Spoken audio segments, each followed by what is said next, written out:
Welcome to Ancora Compassionate Care's podcast, Compassionate Conversations. As a community-based, mission-focused organization, we provide hospice care, serious illness care, and counseling services. This podcast is an opportunity to explore topics that touch the heart of serious illness, caregiving, and support. Because every story, every journey, and every moment matters. Thank you for joining us. We're grateful you're here. Welcome to this edition of Compassionate Conversations. Our goal for this podcast is always to provide excellent education for the community that we serve. When we have accurate information, we can all make informed decisions about our health care. Today, we're going to be talking about the many benefits of enrolling in hospice care as early as possible. Joining me today for this conversation is Jeanne Slayton. Jeanne is our hospice care consultant and our growth team leader here at Ancora. Farren Wilkinson is joining us today. She's a nurse practitioner here at Ancora. And Kayla O'Boyle, who is our director of support services. Thank you so much for being here. Thank you. Appreciate your time. So when we think about early enrollment in hospice care, right away, just by saying that, we're kind of starting this conversation off, kind of debunking one of the myths or the misconceptions that we hear quite a bit. You know, we hear in the community that a lot of people still have the belief that you don't call hospice until somebody just has a few days, maybe a couple of weeks to live, right? Of course, we know that's not true, but somebody share with our listeners, as far as a time frame, what that hospice Medicare benefit, how was that designed? So the hospice Medicare, I'm going to jump in here because I spent all the time talking about this. The beautiful thing is that the hospice Medicare benefit was designed to be support for 6 months. That was the arbitrary number that someone threw out long ago, but it's kind of stuck with us. And realistically, 6 months in the best estimate of the provider if the disease follows its normal course. So There's so many nuances in there, and none of us can predict the future, but the amount of time that you can utilize the support of hospice is so much longer than most people think. And you think about it this way, here we are sitting, it's June. I know. Christmas is 6 months away. So while 6 months sounds like a long period of time in the grand scheme of things, it's not as long as sometimes we think. So the sooner the better. Agreed. And so you hit on one thing, and then I promise we're going to jump into what we actually are going to talk about, which is the benefits of early enrollment. But hospice was never meant to be a prediction. Correct. At all. So when this Medicare benefit was created, it was meant to be a guideline because it is, you know, providers like Farren and other physicians here in the community, this is their best educated guess, right? So we know that if the four of us had the same diagnoses, it's still going to look four different ways, right? We're all going to present differently. We're going to go through the stages of this disease differently. Correct. So I just kind of wanted to hear that 6 month, it is a guideline. 100%. We certainly know people graduate from hospice, but let's talk about benefits of early enrollment. So how does early hospice enrollment improve quality of life for patients? So I think early enrollment improves quality of life in many ways. By having our staff in the home, we are constantly assessing the patient. We're picking up on little cues that maybe the patient hasn't even noticed themselves yet. You know, I think of shortness of breath. A lot of people tend to compensate for that, and yes, they get a little winded when they get up and go to the restroom, but they don't even realize that they're winded. When you ask them, hey, are you feeling short of breath, they may say, no, not really, but the nurse can sort of say, hey, I notice you're breathing hard, why don't we get you a little oxygen in the home for comfort, for you to utilize when you're getting up, getting down. And then also the fact that we can offer supplies for the family sort of reduces that caregiving strain, and helping the family and the patient enjoy the time that they have together. Yeah. That's the most important part, right there. Yeah. Just everything that you said just made me think of goals of the family, goals of the patient, finding out what matters to them early on, and instead of responding to crisis, just being proactive. So when you have conversations with people, Jeanne, because a lot of times you actually meet our patients, you may be the very first face that they see from Ancora. Let's say they're in the hospital. What conversation around quality of life do you have with these folks? Oh, wow. I think, first off, once we talk about what matters most and where they want to be and all of those things, like the beauty of hospice is the support that we can provide clinically, for sure, right? Keeping you out of the hospital, taking care of your symptoms at home, all of those kinds of things, reducing pill burdens and all of that kind of stuff. And then our support services can come in and help you meet those goals. If it's, I want to go to the beach one more time. I want to see my grandbaby, all of those kinds of things. How can we work together to do that? So once we have the conversation of what do you want kind of a thing, well, let's have a conversation about how we can help you meet those goals. Right. And so think about this. So let's go back to misconceptions just for a little bit. And we certainly understand where people are coming from. People are not wrong when you say, what's the first thing that comes to your mind when you say the word hospice? And most of the time we're going to hear death. People are not wrong. But what I always say to people is, we have one day where that's going to take place, right?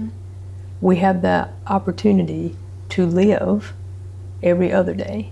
So when I think of quality, it's like what does matter most to me, and how can I make the most of the time I have left, and how can I live fully? So I think that's what I think. Farren, even when you were talking about somebody being winded and they don't realize it, because that's happened a little bit over time. So again, just like you said, they've compensated. So they've just kind of gotten used to how that is. But then when we can come in and provide the oxygen, maybe there is some medicine that makes that shortness of breath a little bit easier, and they see how much better it can be. Maybe we're saving them some energy so they can go do whatever matters most to them. And so it kind of, that flies in the face of some of the misconceptions around hospice, that we don't do anything. There's actually so much that we can do to make that life as good as it can be. Well, and I think that also helps fly and take care of some other misconceptions. If we can come in and get you the oxygen, you can go to church. You can go get your hair done if that's important to you, right? All of those different pieces that allow you to live your life. You can still be driving, you can still be interacting, you can still be active, all of those things, and have the beautiful support of hospice so that you can do all of those things. So that's some changes that maybe the patients would see. What kind of changes would families notice when hospice starts sooner rather than later? I think the biggest change is that family can be family, and that they have the opportunity to really just be present and love on their person, so that we can come in as a team and take care of all the other things. I love that. Family can be family. Beautiful. Okay. Do we have a story that we could share? Something that we've experienced where early enrollment gave a family more meaningful time together? It's kind of putting y'all on the spot. And if we need to come back to it, we can. But I mean, I can think of just off the top of my head some of the things that we have been able to help. I mean, how many folks have we been able to get to the beach? That's what I was going to say. Yeah. I mean, how many beach Yeah. trips have we worked with families to get all of the things up to, and then Yep. get them there and support them and all of that to make that happen? Yep. You know, the patient that wrote a book. That's true. He actually wrote and published Two too. books. You know, That's yeah. right. So That's I right. mean, again, having that support earlier enables you to meet those goals and have those life experiences. Yeah, that's awesome examples. I hadn't thought about the fellow writing a book in a long time. That's a beautiful memory. But you know, a lot of people don't realize too. So sometimes when they go to the beach or when they go somewhere else, that we can actually work with another hospice organization and have a travel contract. So if they were to need something while they were on this trip, the other hospice can step in, take care of things, and Yeah. then when they come back home, we just pick right back up where we left off. Right. So I know your team, Kayla, does a tremendous amount of work trying to get those contracts in place. So Farren, you mentioned shortness of breath earlier. Let's talk about pain a little, because pain, of course, would be different for everybody, but that would really impact your quality of life. So the earlier we can get on that, what benefits do you see? So this patient situation sort of ties into the last question, but I had a patient who was diagnosed with pancreatic cancer, and she did have a little bit of pain, but when she was first admitted, but she was managed with Tylenol, ibuprofen, and did fairly well for that. And then she progressed to needing a little bit at night to sleep better, and so we prescribed a low dose opioid just at night to help her sleep. And as she progressed through her disease process, her pain progressed with that. And she was really hesitant to start a long-acting opioid because that would eliminate her ability to drive herself. And she lived alone. She was independent. Her family actually lived a couple hours away. So we really worked with her and just provided a lot of education on, if we do this, we feel that your quality of life is going to be improved. You're going to feel better. You're going to be able to do more. And so we started her on a low-dose fentanyl patch. And 48 hours later, the nurse called, and this patient was elated because she had slept the best she had slept in weeks, and she went to play bridge with her girlfriends. I love it. Yes, and it was like a victory story for me. I was like, yes. So she was so excited just to be able to go play bridge again. I am sure. And her girlfriends were more than happy to come pick her up, drive love her to the event, and get her back home. So just those small changes in their medication regimen really does improve their quality of life and allows them to continue to be more active and do things that they love.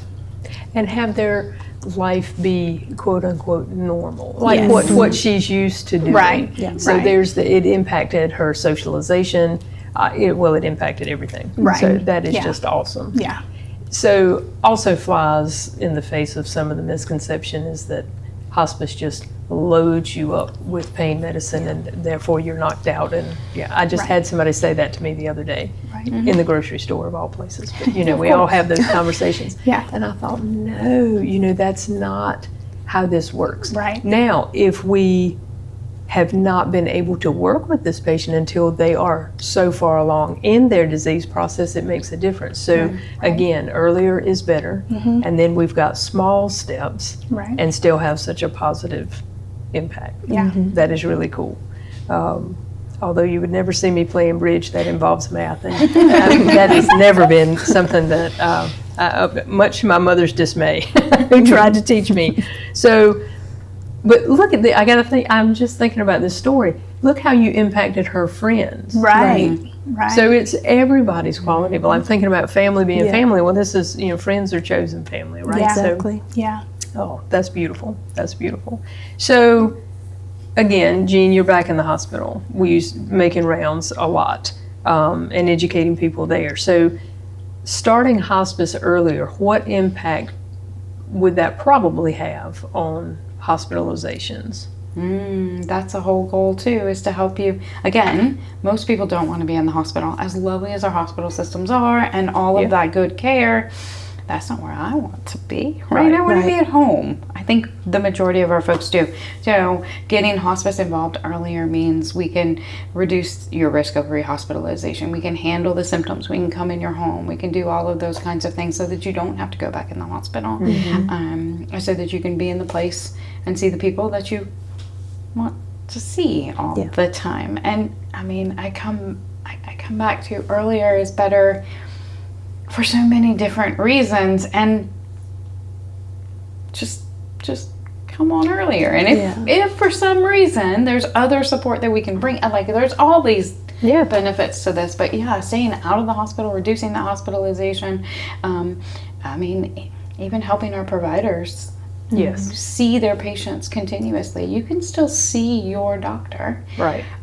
Even when you elect the hospice benefit, you can stay with your PCP. They can stay your attending. Like, there's all of those benefits. We know that our community physicians around here, they've been in the community for a long time. Yeah. And some of them have cared for generations of families. And they have a vested interest in keeping track of their patients. Yeah. We work with our community physicians to help them extend their care into the homes. Right. So really their eyes and ears. And thinking about hospitalization, hopefully cutting down even on trips to the ER. Completely. Because we've got 24/7 coverage, right? So there's never a time that a nurse can't come. Yeah. And I would say that it's very unusual that we can't do what we need to do to keep somebody comfortable at home. I know we certainly run into folks that has been their pattern. That's what they're used to, is to pop back and forth to the ER because that's how things have been managed before we come in. So sometimes that's a little bit hard to reverse, if you will. But we certainly can get there, and I think we've got a better chance if we've got an opportunity to build that trust and rapport early on. And it's not just the clinical piece of that. It's bringing Kayla's team to help the family or the caregiver understand, hey, these aren't your only options. Call us first. Because our social workers are fantastic as well, and they'll go out, our chaplains, Absolutely. All of those extra support. We can anticipate changes before they become emergencies. Well, that's kind of where I wanted to go. So the perfect segue there. But what does your team do differently? What do they have the opportunity to do differently if they've got more time to plan that care? If we have more time, going back to what matters most, we can really hone in on what the goals are of the patient and the family. And that's kind of our driving force of where does the care management, what does the support look like, what do you guys need? And once we can build those care plans together with the family and the patient, it really is our guiding force of what we can do. And we would really love the opportunity to do more legacy projects with families. If we had more time early on, we could really get in there and do some of these hand molding casts, or like signature writing into a necklace or jewelry, whatever the case may be. There's all sorts of legacy projects that we could do, but I would love for us to do more of that. Yeah, that's a passion of mine. This has been years and years ago. It was a patient of mine who had very small children. And I was part of her legacy project in her making videos for them. Ooh. It was so incredibly meaningful, but at the same time it was like, it was pulling on everybody's heartstrings. But she wanted to make videos that would apply when they turned 10, when they turned 16, when they graduated from high school. So, she had a little mini conversation with them, but how cool would that be? Right? So I love the thought of that. And that's just one thing, of course. There's all sorts of things, but another thing that would be very purposeful, I think, if we could get early on, is the advanced directives. That's a big one too. Helping families get their healthcare power of attorneys, 5 wishes, living wills completed, and we have notaries on staff, so that's something that we are happy to help with. Very good. Because it all is really going back to, let's help that person. I mean, it all goes back to what matters most, right? We've said that several 100%, times, yeah. but it then it kind of takes the burden off of everybody when you know we've done this exactly like mom wanted it done, or this is exactly how my husband wanted this to go, and and giving them the right to drive the ship, right? They're the ones that are in charge anyway. So your team does an awful lot, well, the whole IDT does, but your team does an awful lot with the caregivers. So what about caregiver support, benefits of early enrollment with caregivers? Yeah, I think the biggest benefit is that caregivers just have an incredible team behind them, supporting them, guiding them. There's lots of questions, there's lots of feelings of being overwhelmed, just not knowing where to start. And that's something that all disciplines from our team in their own ways can help with that. So really just making sure that they don't feel alone, that they have the support system, like you said, 24/7 on call, they can reach out to.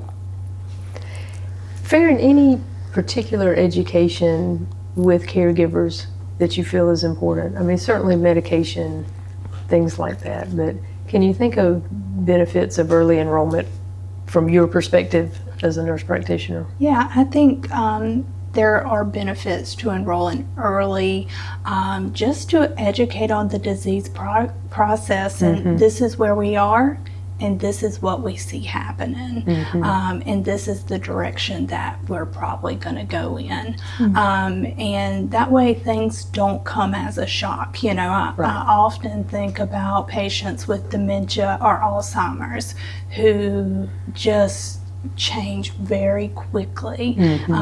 They were walking 2 days ago and now they can't get themselves out of the bed, and just being able to provide that reassurance that this is the progression, this is what we would consider a normal, though it was rapid, you know, this is normal. And I think just providing that education and that reassurance to them is just helpful in letting them know, okay, what do we need to expect next? So I think the benefits of getting in there early and sort of painting that picture out for them, you know, it may be hills and valleys along the way. Sometimes those hills provide false hope for a lot of caregivers, and they think, oh, my loved one's getting better. And you sort of have to just have that gentle conversation with them and say, don't get your hopes up. You know, we see this often, and enjoy the good days, but be prepared for the valley when it comes. So we do so much education, but it also has to be repeated. So while you were talking, that's what was going through my mind. You know, these caregivers, patients too, but just we're focused on caregivers right now. People are anxious. I mean, we of course run into a lot of anticipatory grief. Again, completely normal. So you're grieving, the future's getting ready to change. People are grieving the loss of independence and all the things that come with this.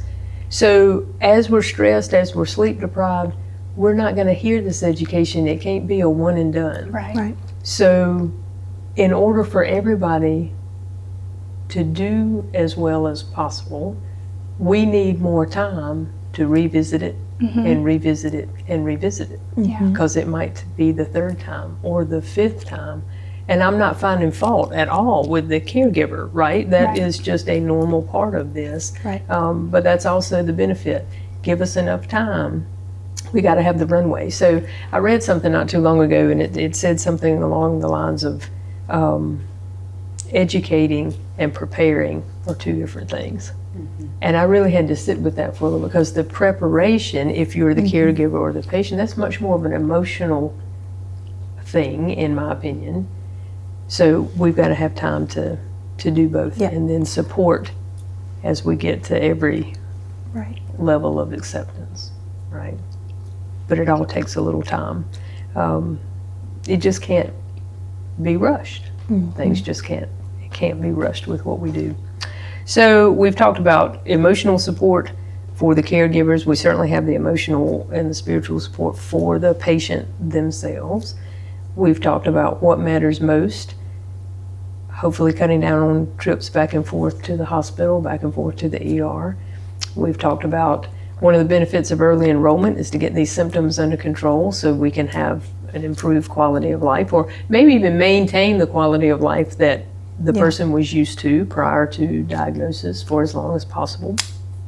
Maybe even making beach trips, legacy projects, all the beautiful things. So when you listen to all of that I just listed, and we still have just touched the tip of the iceberg, right? That takes time. So many benefits, and some that we haven't even touched on. So beautiful things to think about, though. But if we had to sum it up, what's one thing that you wish people would understand about early enrollment? Why is it important with hospice care? It's a hard question. It is a hard question because, like you said, there's so much. Yeah. There's so much from my perspective, educating folks out there that, you know, it's not a bad thing. It's not, it means so much more than death and dying. Yes.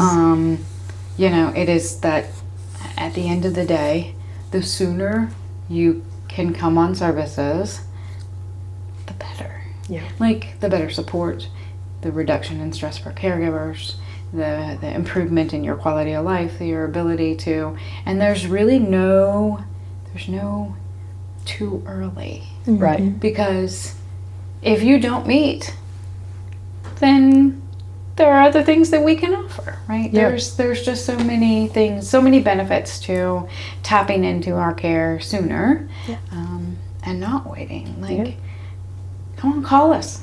Yeah. Call us and let us help support you wherever you are and get you the support that you deserve, so that what matters most to you is what you get to live every day. That's what I want. Yeah. I want to be at the beach. Me too. Right? Me too. Anything else that we touched on? I'll sort of echo the same thing. I was thinking, don't delay, enroll today. Exactly. And just let us support you and your family holistically, whether it be clinically, social, spiritual, you know, whether it takes 6 months, 8 months, 12 months. Right. You know, there's just so many benefits that hospice can offer that far exceed that initial thought of death that we often hear. And I just sort of like to think of it as, you know, let's live. Yeah. Let's live the best we can with the time we have. Yeah. And that's where I was landed when I was listening to you. That is, it's not, the one thing I want people to hear is it's not about death. It's about how you want to live. Yeah. And that sums it up right there. So let us help you do it. Right. Yeah.